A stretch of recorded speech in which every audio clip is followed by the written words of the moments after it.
A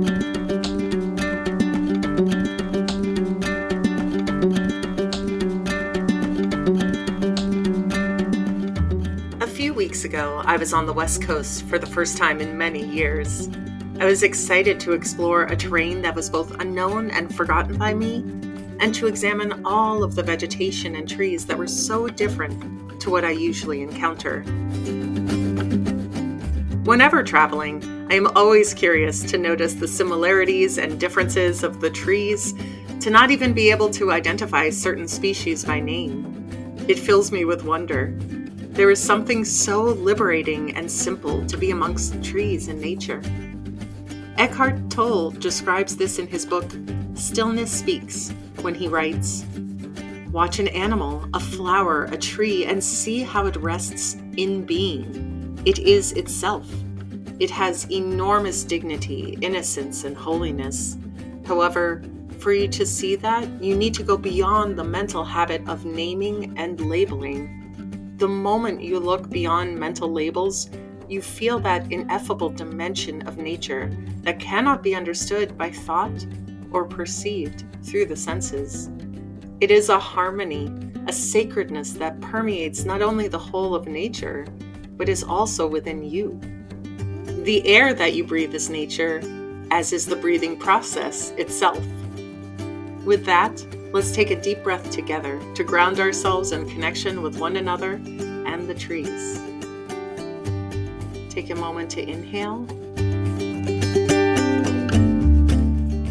and exhale.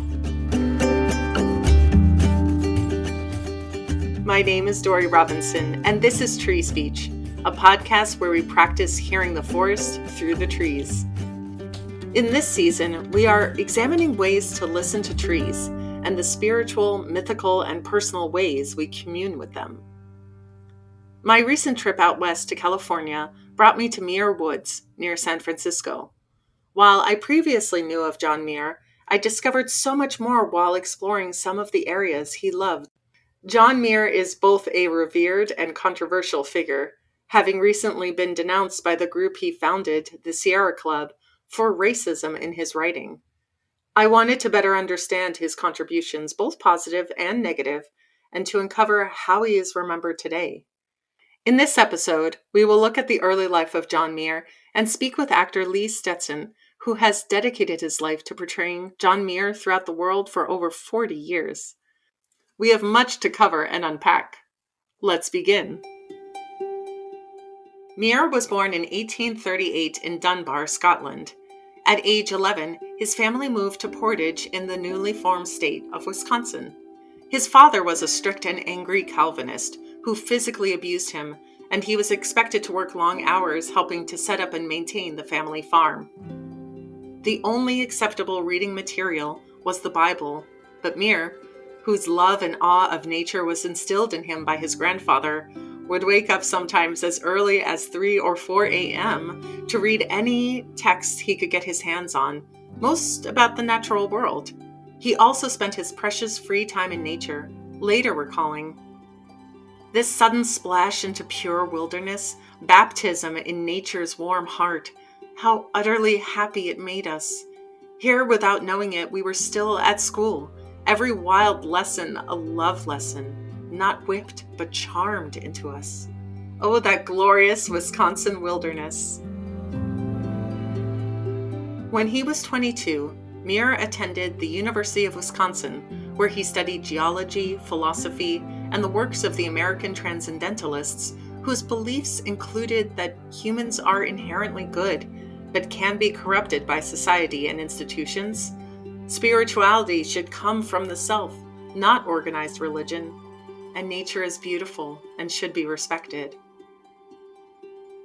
Always inventive, he developed unique items for specific tasks, such as an incredible array of clocks, thermometers, a barometer, and other devices like a wake-up bed that pushed one up and out at a set time. 4 years later, as the Civil War began, his pacifist convictions led him north through Wisconsin and into Canada. It is speculated, but not proven, that he traveled to avoid being drafted into the Union Army. Carrying only a bit of bread and tea, the native Scot made his way across the Ontario countryside. Muir would dry flowers he collected along his way and send them home. These letters were later recovered and give us a clearer understanding of this influential time. In Canada, Muir had his epiphany, beginning to blend his religious training with his newfound knowledge of the natural world. Out of this came the environmental awareness that would later guide his life. In one letter, Muir wrote, "But when the sun was getting low and everything seemed most bewildering and discouraging, I found the beautiful calypso orchid on the mossy bank of a stream. The flower was white and made the impression of the utmost simple purity, like a snowflower. It seemed the most spiritual of all flower people I had ever met. I sat down beside it and fairly cried for joy." A year after the war ended, a fire destroyed the broom factory that Muir had been working at, and with only a little money and no prospect for employment, he left Canada and traveled to Indianapolis, where he worked at a wagon wheel factory. One day after work, a metal file flew out of his hand and punctured his right eye, causing blindness in both. Having to remain in bed for weeks, he fell into sadness and depression. Jean Carr, a lifelong friend, described in a letter that when he was able, Muir would go outside and crawl along the ground to be close to nature, and that Muir was learning a new way of seeing, what she called seeing with the eye within the eye. Miraculously, his sight gradually returned over a period of around 2 months, and he felt he had been reborn. He resolved to spend the rest of his life immersed in the sights of nature that were nearly denied him permanently. When fully recovered, the 29-year-old Muir decided to leave Indianapolis on a pilgrimage into the heart of the natural world, and he walked over 1,000 miles south to the Gulf of Mexico.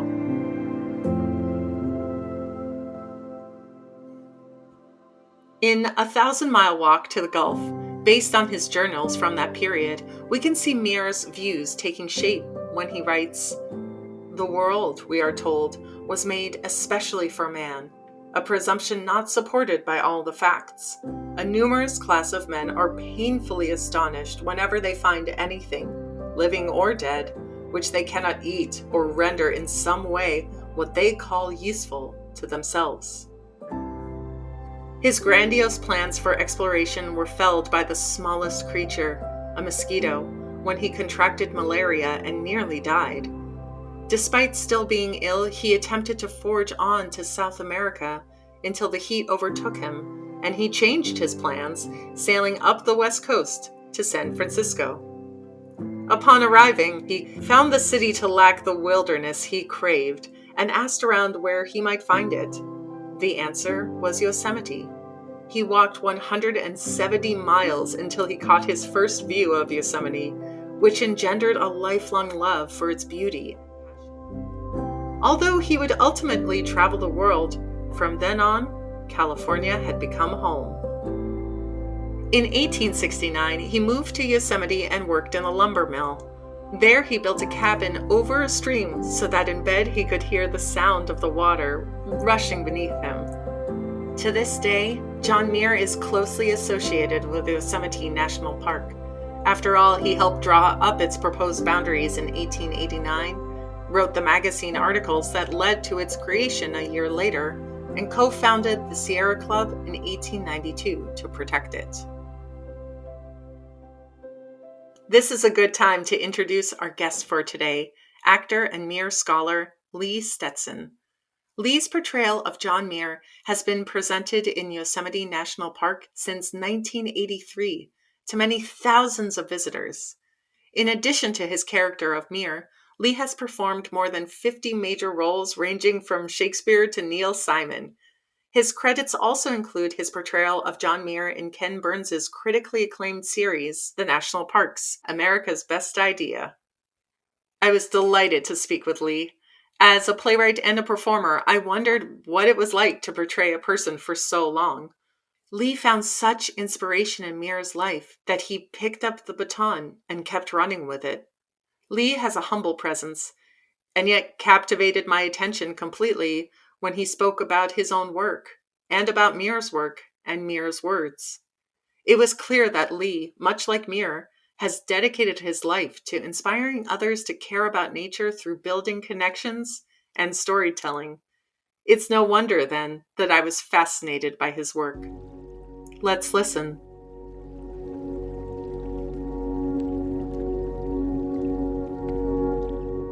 So, first of all, Lee, thank you so much for joining us today. My real pleasure. Thank you for the invitation. So, when was the first time you heard of John Muir? Well, after an earlier part of my career in the Hawaiian Islands, where I had a theater company, I decided that fame and fortune awaited me in Los Angeles and went there to try to break into the film business. But to escape Los Angeles, which I desperately needed to do once I arrived there, I spent a great deal of time in the Sierra Nevada, wandering about on the John Muir Trail, among other things. And although I knew nothing of Muir at the time, although I'd been on the trail several times, I only saw Muir as an old man wandering about in the woods and fond of nature. But then a friend of mine sent me a biography of Muir, and I was immediately astonished by the adventures, to be sure, which were remarkable. And of course, his real accomplishments, the founder of the Sierra Club, the father of the National Park idea, etc. But basically, it was the poetry of his words that really enthralled me, and the storytelling that was so beautifully crafted. And I thought that perhaps a character might be evolved from his many, many books and articles and the like. So that's how it began, my interest in Muir. That's so lovely, especially that you speak about the poetry. It makes so much sense for an actor who loves words and connecting audiences with people and with stories. It makes so much sense. So when was the first time you actually thought to embody Muir? Well, my first inclination was to, because I'd been in theater for some time at that point, I really had intended to write a play that revolved around Muir and all of the characters in Yosemite Valley in the 1870s. It turned out that I went to Yosemite for the first time in pursuit of understanding the character a little better, because obviously his life had been most fruitful springing from Yosemite. When I arrived there, I happened to do so on an April night in a full moon, and first saw the valley from a place called Columbia Point on top of the valley itself. And I was so enthralled by the place that I immediately went down to the concessionaire in the Yosemite Park and acquired a job as a front desk clerk, which I had for about 7 months while I did the research in the library that is in Yosemite. And I finished the first script, not what I intended, but having arrived at a better understanding of Mr. Muir, I thought perhaps a one-man production might be a good way to go. And so after leaving Yosemite for a short period, I sent the script back up to the park. A very good friend of mine now read it, decided that it was worthy, and decided to try it out for a couple of weeks as a presentation in the park. So 40 years later, it's been my life ever since. That was clearly meant to be then. I mean, the fact that you walked down, you immediately were able to plant yourself there, that you were able to evolve there, that was clearly so meant to be. In retrospect, everything seems to have been what was meant to be, I suppose. But quite clearly, it was a tremendous benefit to my life in many, many different ways. And I trust a benefit to others who had the possibility of hearing the words of John Muir, because I have tried all these years to be as accurate as I could to his intent. Yes, which is lovely. What's it been like to embody this other person over years and years? What has that journey been like between doing that research at the library in Yosemite all the way to now? And what do you know now that you didn't know back then? Well, again, life sort of bumps about, and you simply seize the next thing to project yourself forward. And that's precisely what I seem to have done with Mr. Muir here. I didn't have a game plan, to tell you the truth, but as I heard the initial response to the first production that I had created, I realized that there was a great thirst for more of Muir if it was possible to produce that. And so I have since been able to take that production back to Scotland, to Alaska, to Japan, and many places on the globe and on the continent. And so obviously it's been a very fulfilling part of my life, and as I say, hopefully a message that has been keenly responded to by many others. Can you tell us a little bit more about your rich career, because you've done so many different things? Happily, the interest in the shows was a little broader than just Yosemite. It turns out that all of the people that have been subjected to environmental stress are interested in finding some relief from that. And one of the ways to do that, of course, is entertainment, and entertainment that is hopefully also educational at the same time. So the luck of the draw was that people in Scotland were eager to have Mr. Muir come sauntering along the John Muir Way, which is very similar to the John Muir Trail here, excepting that it's a little more of a hop from one very pleasant place to another, as opposed to a very arduous trip. But Japan was also a chance to tour their national parks, which I did with my wife, and had a grand time doing that as well. I occasionally get the opportunity to speak to groups that are not so welcoming of Muir's message, and that too has been a great reward, because most of the time the simple, elementary, and eloquent truth of Muir sort of is laid down pretty gently for those people who might otherwise be opposed to the message. That's got to be a unique challenge, because there's you and there's the character and the message. How do you handle that when there's a group that is not welcoming? Well, it's never been hostile in any particular way. For example, in Alaska, I was one time encouraged to present to a group of bear hunters, which Mr. Muir would have been horrified to be standing in front of, I suspect. So there have been, and occasionally, agricultural interests who are worried about the message that I might deliver on in terms of water resources and so forth. Muir's message that would be also seemingly hostile, but in fact, again, the wisdom of Muir and the poetry of his words sort of soothes out any kind of bumps that might otherwise be encountered. Yeah, it's true. Poetry and caring and thoughtfulness can really go a long way. How has your relationship with trees evolved over time? Because you clearly have your own relationship with trees and nature, but also you're sometimes seeing it through the eyes of Muir. Well, like everyone, I suppose, one has a relationship to trees, or a particular trees, or a corpse of wood, depending upon your life. I recall as a young boy in the state of Maine, where I was in need of comfort for a period of my life, and the woods nearby was what provided that. And one of the attachments to the Muir character in later years was the fact that I would occasionally attempt to climb trees to see how far up the tree I could get before the top of it would start bending in an unhappy direction. And I recall incidents like in the islands when I lived in Hawaii back in the 60s and 70s. I recall spending an entire month under a particular tree every night at sunset to watch the sunset go down, while I was contemplating my next moves, including moving to Los Angeles. So probably not the wisest move I ever made, but in terms of where you wind up in life, it wasn't so bad. Not until I got to the Sierra and began to really invest myself in the wilderness did I become a more devoted enthusiast of trees and the like. I hope that palm is still there. Oh, I expect it is. Clearly, there's a huge difference between the audiences you speak with when you're in a natural setting versus the audience you speak with when you're indoors or when you're in a theater? What is the differences between the two that you've seen, or are there differences?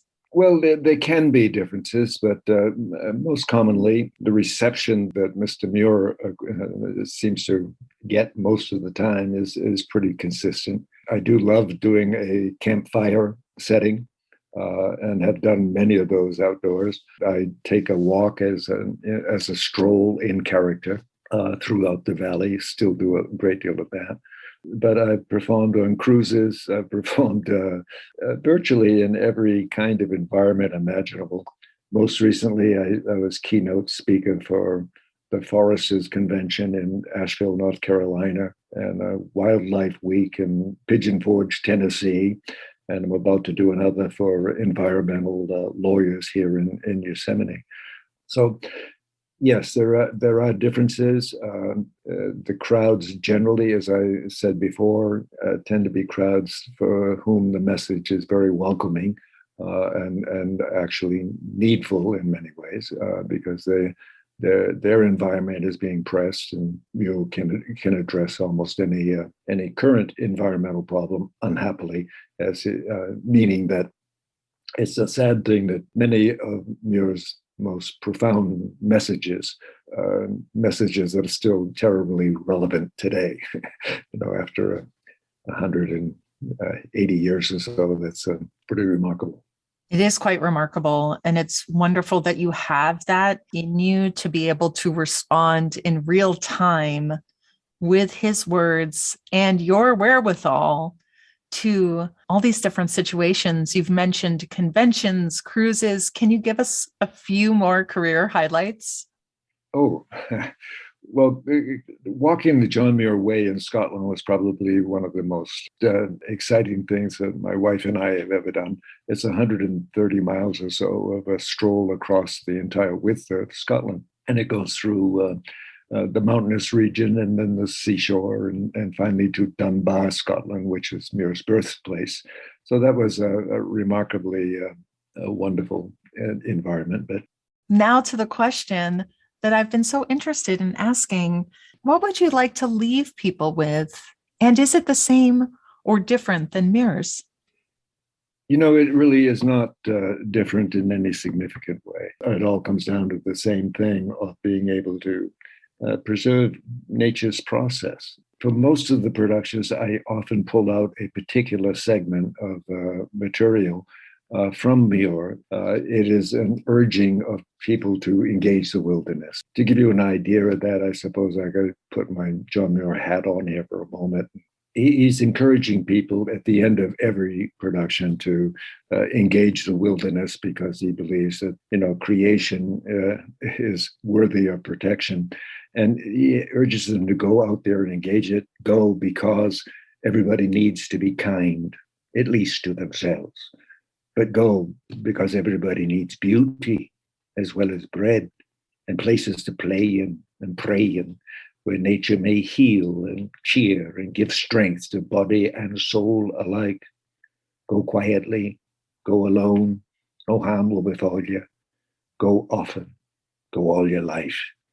As age comes on, and I could speak to this better than most, as age comes on, one source of enjoyment after another is closed, but nature's sources, national park sources, will never fail you. And go, ultimately, because in the going lies the answer to those who would destroy our wilderness through greed and arrogance and ignorance. For if enough of us go and play among the spirits of the wilderness, jumping from rock to rock, tracing the rivers and the streams to their sources, or saunter through the pine woods and the meadows, if enough of us simply do this, get in touch with the nerves of the Mother Earth, then we need not despair. For what we so learn to love, we shall not allow to be destroyed. And we can retain our faith in the loving process of creation, to be sure, but our faith too in humanity as a workman, our faith that the time is coming, and it must come, when every article of manufacture, every dwelling, every part of human activity will be as purely a work of loving creation as are these pine woods, these meadows, and my bonny loving flowers. Wow, thank you for sharing that. Yeah, thank you. And so impactful. And even though I know you've been doing this for so long, I'm still blown away that just in a minute you were able to bring him to life and bring all these words from inside of you and from his book out. Thank you. Urging people to engage with the wilderness. As we see the shrinking wilderness, it is more and more meaningful. And I do think that obviously most people, when they can stop their heads for a few moments and take a look at what's actually in front of them, as opposed to all of the concerns that brew about our mind, it is simply a relaxation of the human spirit and a broadening of it at the same time. I personally want to thank you for being such a good steward of all of this work, the poetry, the thoughtfulness, conservation, and spreading that message in such a heartfelt and authentic way. Thank you. Well, thank you, Dory. Well, bless you. Thank you.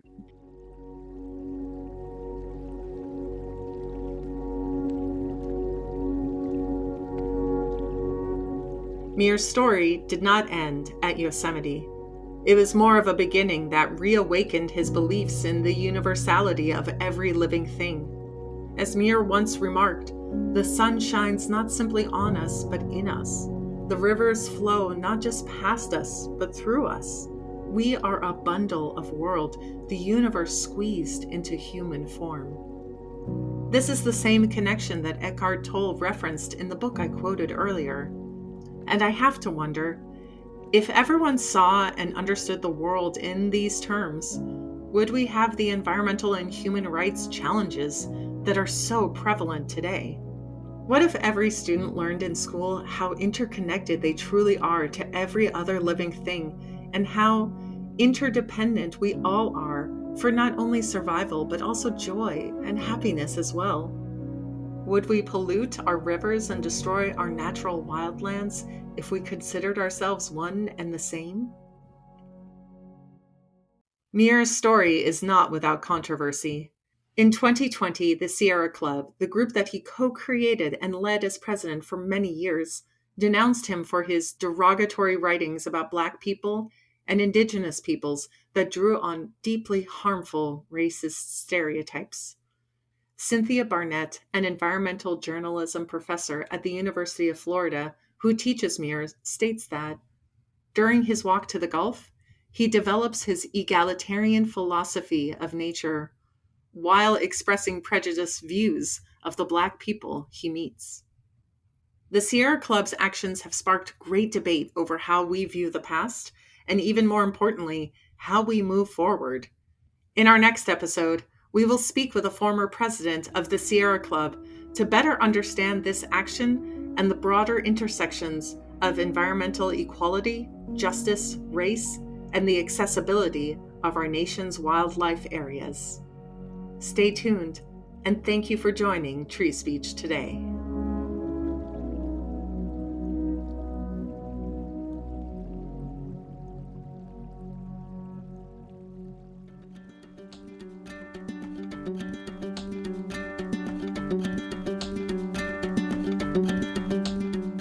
We at Tree Speech and Allied Theater Guild are incredibly grateful to Lee Stetson for joining us today.